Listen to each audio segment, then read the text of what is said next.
In front of me is TECNO Phantom V Flip, and today I would like to show you how you can connect it to printer. Begin by launching settings and hitting more connections. Then scroll all the way down to tap on printing.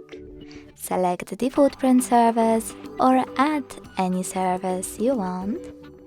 And either way, use it the same way by clicking on it and making sure that this switcher is blue. Now just wait. Your device is looking for a printer, and when it finds one, it will connect to it. Thanks so much for watching. If you enjoyed this video, leave a like, comment and subscribe. Bye!